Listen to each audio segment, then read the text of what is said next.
Bueno, estamos en otra entrevista más. Les recuerdo que la parte de inocuidad pues es muy fundamental porque incluso ustedes saben que somos Inocuo TV, pero la parte de sostenibilidad es algo que ha venido tomando una relevancia muy valiosa en el día con día de usted productor, de nosotros y de todo ser viviente en este mundo llamado Tierra. Tenemos que producir en armonía con el medio ambiente. Por lo tanto, en este momento tengo aquí al ingeniero Eduardo Alonso, director general de Fumipro. Muchas gracias. Eduardo, qué gusto. Gracias por la invitación. Es un gusto estar aquí con ustedes. Y pues ahora sí que externar un poquito la parte de que somos, como bien lo decías, todo un entorno, un ecosistema que interactuamos entre las personas como entre el medio ambiente. Y entre eso, pues lo que es importante hablar de la sostenibilidad, la sustentabilidad del ser humano con su ambiente, ¿no? Entonces, nuestro giro, que es específicamente de control de plagas, nosotros cuidamos mucho el medio ambiente.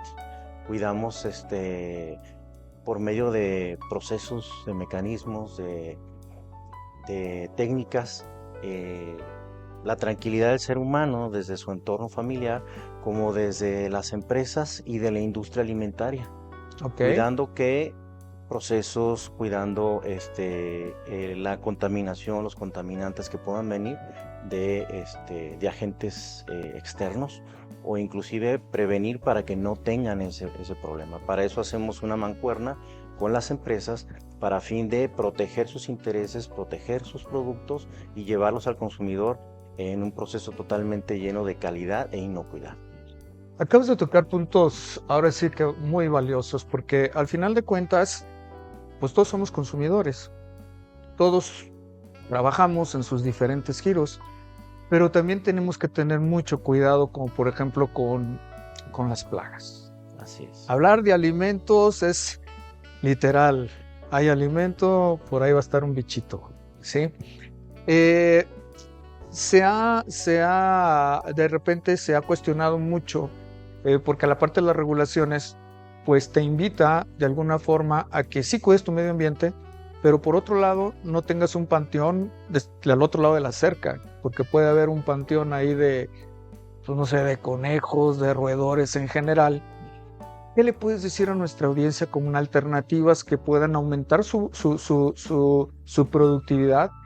Cuidar además de sus prácticas de inocuidad, cuidar las regulaciones, pero también cuidar el medio ambiente, cuidar a esos otros animales que al final de cuentas, pues si están en la tierra es porque satisfacen una necesidad de la tierra.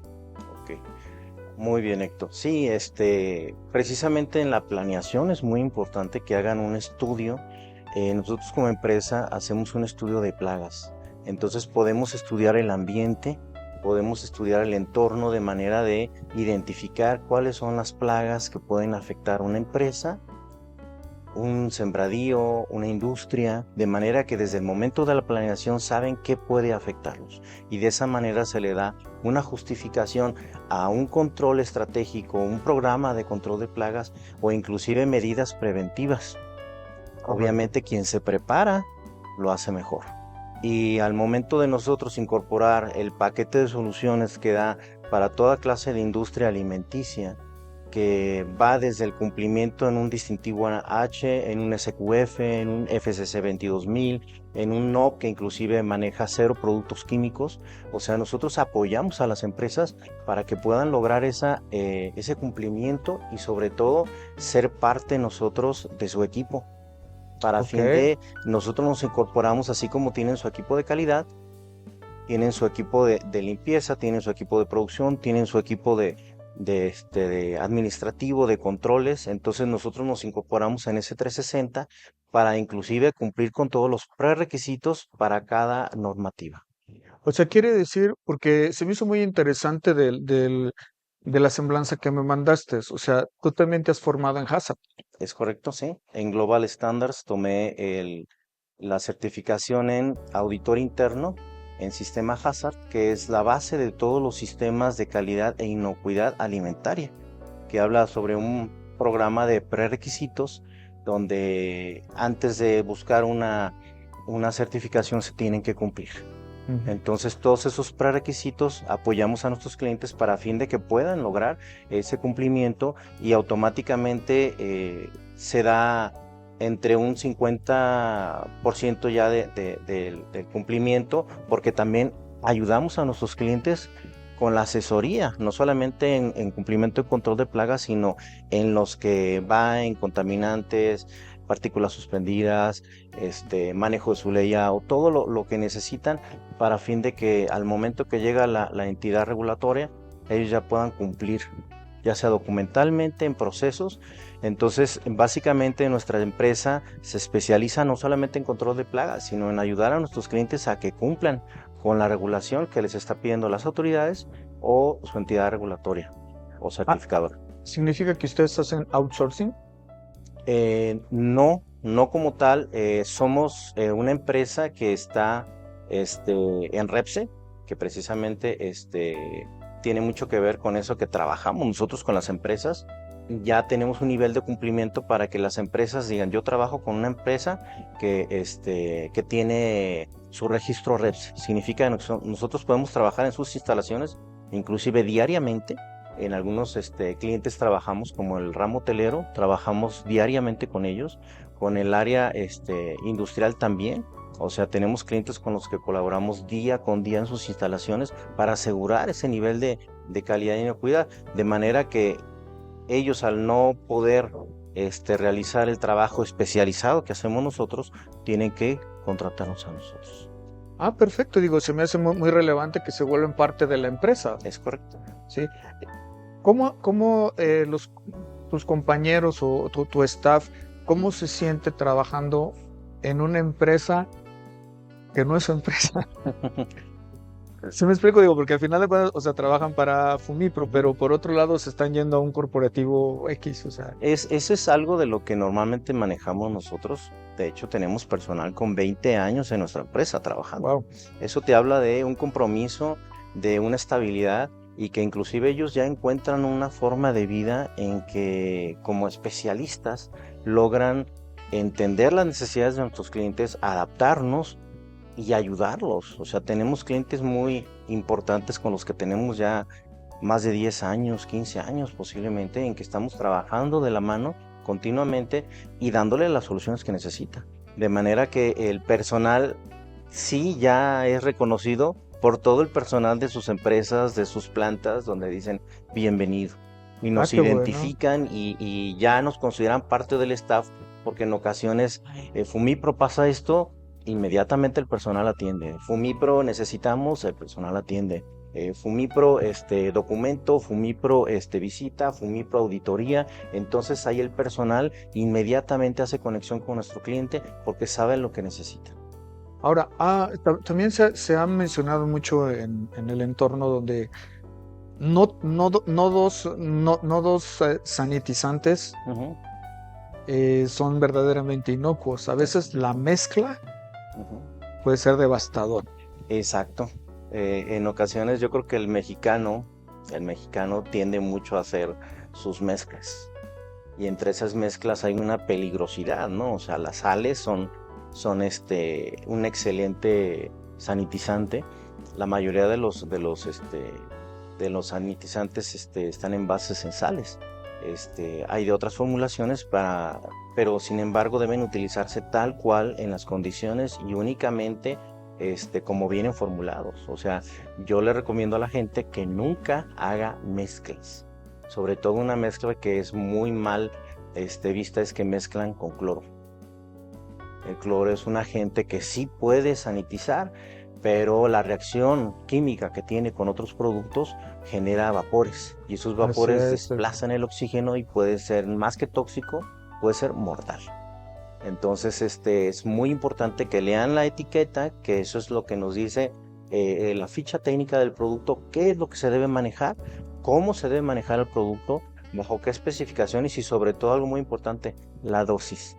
Si no sabemos utilizar un producto con la dosis correcta, Normalmente encontramos que el cloro puede estar un 3%, un 6% de concentración para uso público, pero si alguien compra en uso industrial, viene con una concentración mucho más alta. Entonces puede ser muy peligroso, puede quemar, puede inclusive causar ceguera. Entonces, si no se sabe utilizar de la manera correcta, pues por uno tratar de manejar las cosas, como dirán a la mexicana, Ah, sí. pues Con puede eso somos muy acabarlo, ¿no? creativos. Entonces no hay como ver la etiqueta, informarse con quién es el especialista. Si hay alguien que me vende producto químico, sabes que dame la información, dame una ficha técnica, dame una hoja de seguridad donde yo pueda leer toda la información del producto, dónde se hizo, cómo se hizo, qué ingrediente activo tiene, qué coadyuvantes tiene, qué hacer en caso de emergencia o inclusive qué información médica viene Ujú. para que podamos utilizar un producto con todas las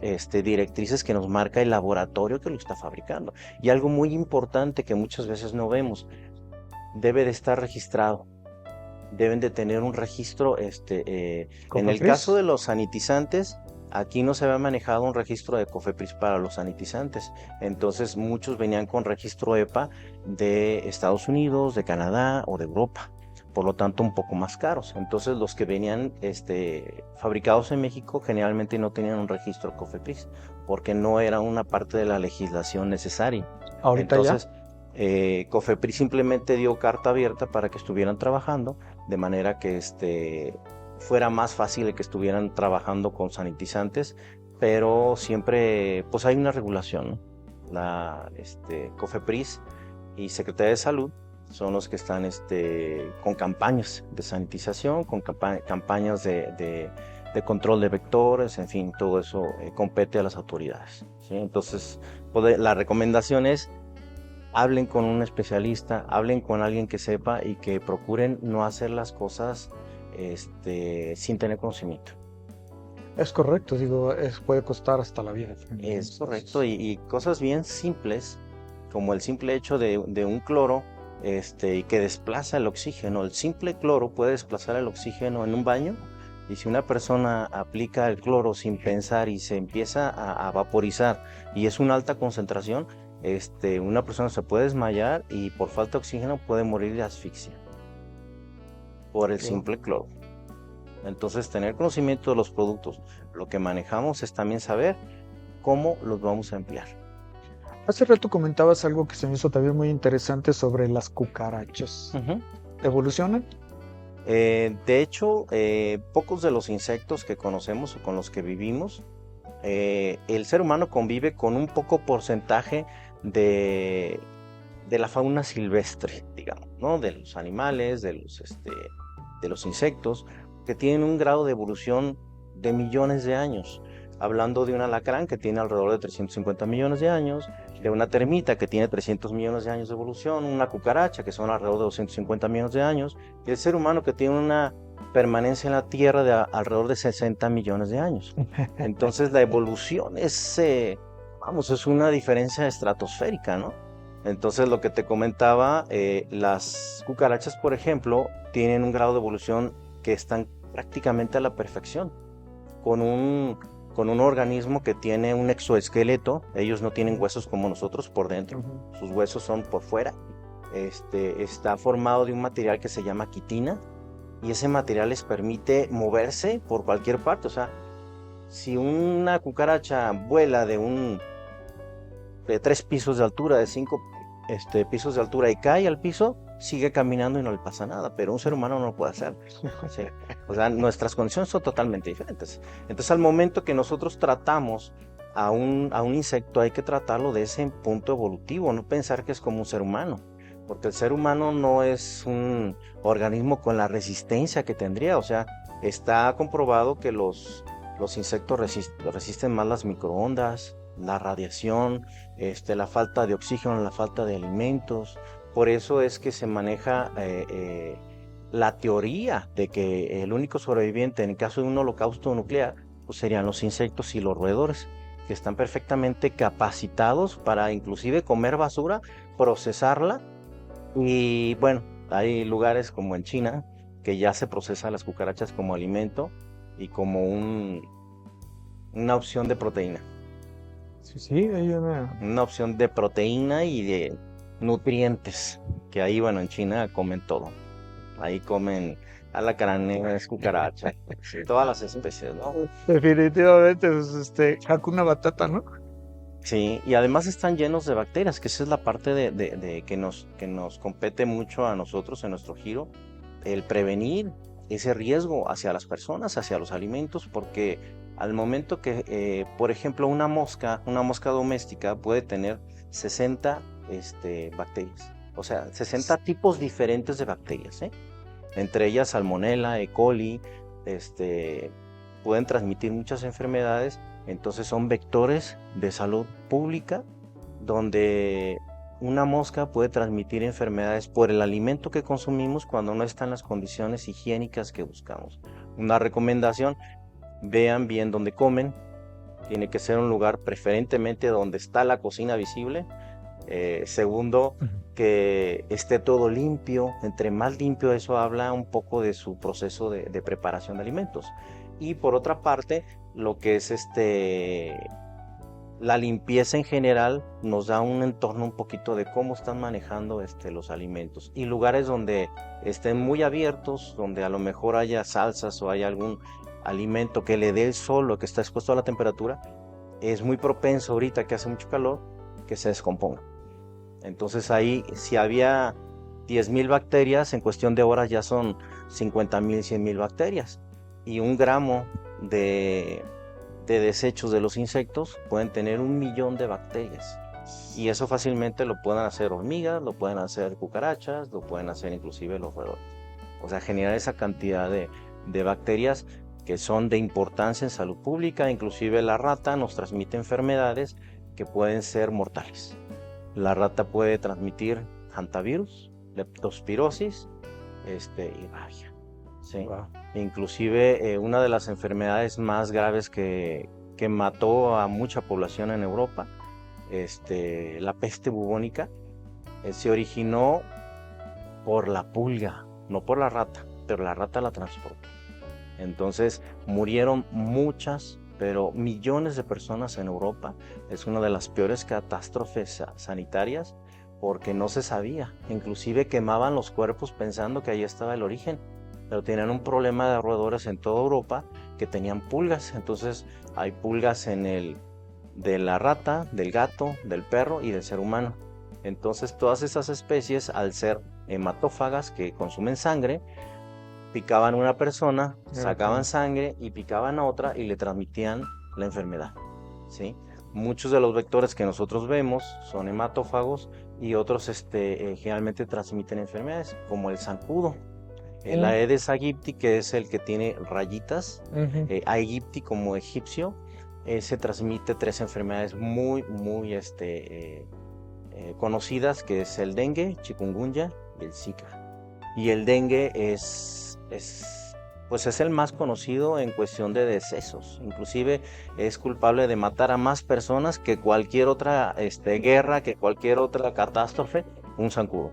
Entonces, cuando no somos conscientes de lo que es nuestro entorno y de qué manera nos va a afectar, lo que comentabas hace un momento, de qué manera puedo cuidar. Una industria no se puede poner sus instalaciones donde haya corrientes de agua negra. ¿Por qué? Porque ahí va a estar un vector, ¿sí? Van a estar los zancudos, pueden estar las ratas, puede haber cucarachas o animales que se estén alimentando, aparte que es un contaminante que puede llegar vía aérea a sus procesos. Entonces, sí se les recomienda a los clientes que estén muy atentos primero, antes de instalarse, qué características tiene el ambiente donde van a llegar para poder instalarse. Sino de otra manera va a ser una complicación muy grande. Y sobre todo cuando llegan a algún lugar y hay granjas pues de ganado alrededor, apicultoras, de ganado, porcícolas, avícolas, Vertederos. vertederos. Entonces todo eso es una contaminación aérea y pues de muchos insectos, que eso es uno de los contaminantes. Otras son las partículas suspendidas y lo que pueda llegar por cuestión de aguas, que a veces las aguas también pueden tener ya cierta contaminación. Y si ellos los utilizan en procesos de lavado o de desinfección y todo eso, pensando que son aguas buenas, ya son aguas duras, que son aguas con cierto nivel de contaminación y inclusive de sustancias. ¿Sí? Wow, no cabe duda que cada especialidad es un mundo de Eso se ve conocimientos. en Hazard precisamente, en los prerequisitos, el estar viendo todo lo que envuelve a un proceso de fabricación y que se esté cumpliendo ese 360 que se llama lo que es un equipo Hazard para fin de cumplir con lo más importante, ¿no? Teniendo todo ese cumplimiento en línea, yo ya puedo entregarlo a mi cliente como un producto libre de, de contaminantes vamos, inocuo. Ahora, ¿se llega a detectar fácilmente los puntos de control? No es tan fácil, pero sí es importante, es parte de nuestro trabajo. Cuando nosotros visitamos a algún cliente, es llegar nosotros a hacer un análisis, ¿sí? Hacemos un análisis primero del entorno, ¿sí?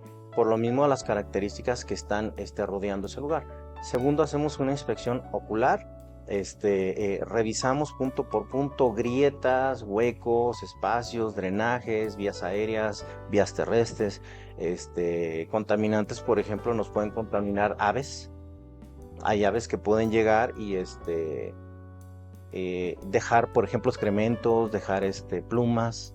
Hemos encontrado en algunas plantas que se meten los murciélagos. Es un roedor que vuela. También no está considerado una plaga porque es parte del ecosistema y de hecho es parte de nuestro trabajo que nosotros cuidamos a esos animalitos y lo único que hacemos es reubicarlos. Cuando hay una necesidad, ahora sí que se mueve con cuidado los animalitos para que se vuelvan a incorporar a otro ecosistema. Ahora, tenemos por un lado la parte que es visible, o sea, como las Sí, cucarachas, los roedores, etcétera. Pero también existen los que no vemos. Sí, totalmente. O sea, mira, de hecho, hasta los mismos insectos tienen parásitos. Los mismos insectos tienen otros insectos pequeñitos. Sí. Y hay algunos que se manejan inclusive para controlar. Y hay muchas cosas que, por ejemplo, en algunos medios, como en el campo se manejaba mucho antes, que, de ahí está la lagartija, déjala, porque es el fumigador natural. Ahí está una salamandra, ahí está un gecko, que son excelentes cazadores. Por ejemplo, las gallinas, los patos, son excelentes cazadores de insectos. Entonces, inconscientemente no nos dábamos cuenta que en una granja había un equilibrio. ¿Por qué? Porque había otros animalitos que controlaban a los que nos podían haber afectado, ¿no? Entonces, en la industria eso no se puede manejar definitivamente, pero hay medios, hay métodos, hay técnicas, hay trampas, sobre todo mucho conocimiento de lo que es la plaga que nos está afectando y qué elementos podemos hacer para combatirla, para contrarrestarla o inclusive prevenirla. Pues yo creo que lo ideal sería prevenirlo, ¿no? Porque al momento de la contrarrestas, pero si su ecosistema está armonizado. Nos hemos topado muchas veces con que el problema en algunos lugares llega a ser detonado por algunas circunstancias, ¿no? Okay. En un lugar específico nos encontramos un problema de aves, donde pues era demasiado ya, entonces tiene un crecimiento natural las aves, pero cuando alguien los alimenta, el crecimiento se multiplica. Entonces, si a lo mejor la población normal era de 10,000 aves, ahorita son 30,000 o 50,000, entonces van a buscar refugios en partes donde antes no eran sus refugios. Si alguien corta los árboles, pues ya no tienen dónde poner sus nidos, se van a meter a las plantas. Entonces, como dices, anticiparse, hacer la planta con las medidas pertinentes para fin de que no puedan ingresar esas aves y no puedan contaminar, porque son buenos animalitos, la verdad son animalitos que también se pueden reubicar, como pues normalmente se capturan y ya se liberan en otro lugar, en un bosque, en un lugar más amigable, donde no afecten a nadie. Lo que son todos por ejemplo, los tlacuaches, los mapaches, las ardillas, esos animalitos que son parte de nuestro ecosistema, ¿no? Pero como bien te comento, hay lugares donde ya hay una sobrepoblación, porque están sobrealimentados, ¿no? O sea, ahorita en el bosque de los Colomos es una población impresionante de ardillas, pero lo que juega un papel diferente es que en esa parte el ser humano no estaba antes, y ahora que está, todo el tiempo le da de comer. Por lo tanto, la reproducción se hace mucho más alta y la cantidad de ardillas un poco más de lo normal, Y ¿sí? puede afectar hasta los mismos hogares, ¿no? Sí, ahí pues es un bosque, así que realmente ahí no habría mucho problema. Lo que sí pasa con los que están cercanos, que sí lo hemos encontrado nosotros, que en su jardín tienen 50 ardillas, por ejemplo. Entonces, inequívocamente se van a meter a la casa. Sí. Y lo que no vemos nosotros, porque somos seres humanos, y pensamos en el ser humano, es que las ardillas, como cuando llueve o hace mucho calor, pues buscan un refugio. Entonces se meten a las casas. Entonces la frase que escuchamos muy comúnmente es: no sé qué pasó porque estos animalitos se están metiendo en mi casa, no sé qué hice yo. Le digo, bueno, pues era un bosque antes, una urbanizadora cortó los árboles y empezó a construir casitas donde ya estaba el hábitat de las ardillas, de los mapaches, de las palomas, de los animalitos. Entonces, los invasores somos nosotros. Ahora, ¿cuáles plagas han sido el desafío, Eduardo? Ahorita hay muchas plagas que están en el top. La más importante es la cucaracha alemana, que es la, la que tiene un nivel de adaptabilidad tan fuerte que puede vivir en un baño, puede vivir en una cocina, puede vivir en una bodega, se puede alimentar de cabello, se puede alimentar de piel, se puede alimentar de otros insectos. O sea, tiene un nivel de adaptabilidad que casi en todas las ciudades existe. Y la cucaracha alemana específicamente, a diferencia de sus otras 2500 especies Ujú. que no nos invaden al ser humano, es que se reproduce muy rápido, ¿sí? La cucaracha alemana eh, cada 22 días se reproduce. Normalmente tiene un huevecillo que se llama oteca y lo carga como una mochila todo el Órale. tiempo.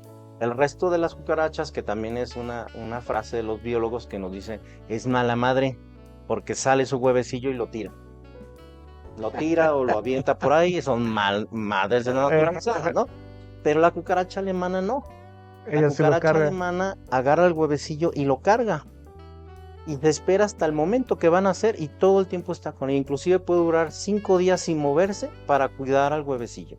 O sea, es muy maternal. Pero la sorpresa viene en que cada huevecillo puede tener 40 cucarachas.